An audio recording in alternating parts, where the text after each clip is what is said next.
Alors qu'avant, j'avais plus d'argent qu'une famille de ces pierres mangeait. Je vous en prie, Roméo, je vous en prie. Non, les gens veulent que je sois désagréable. Je vous en prie, il ne faudrait pas qu'on ait l'impression que cette émission vise en fait à l'insulter. Non, Romaric, je comprends ce que tu veux dire, mais je voudrais dire, quand tu as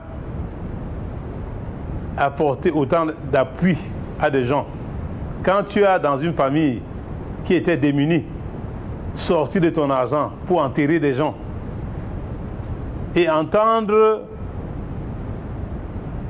des gens se comporter vis-à-vis de toi comme ça, j'aimerais que ces commanditaires fassent en sorte qu'elle ne soit plus une serpillère. Je voudrais, si ça ne vous dérange pas, Mangor, revenir sur un épisode, Roméo Dika. Oui.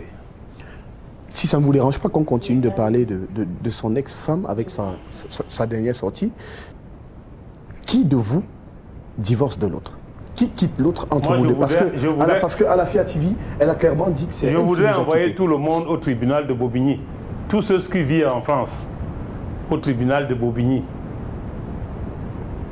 Ils vont comprendre que c'est Roméo Dika qui a déposé la demande de divorce. Pourquoi vous divorcez d'une femme que vous avez épousée? Je ne voudrais pas entrer dans beaucoup de bassesses. Il m'est arrivé un jour de rentrer à l'improviste de voyage. De la trouver couché sur notre lit conjugal avec un grand homme d'affaires de Douala à l'époque. C'est Nguim et Manolo, George Dixon et Pablo Kambi qui étaient présents, qui m'ont séparé. C'est que ce jour-là, je faisais du mal. Vous avez trouvé votre femme sur votre lit conjugal? J'ai trouvé la votre ex-femme? J'ai trouvé la CPR avec un homme sur le lit. Et un autre jour, je suis allé rencontrer le président à la Villa Maillot, son domicile en France. Oui.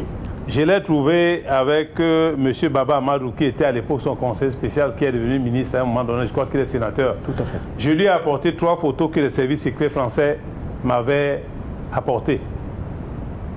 Elle était en train de tailler le micro à un ancien ministre d'État qui est décédé aujourd'hui. Qu'est-ce que vous dites?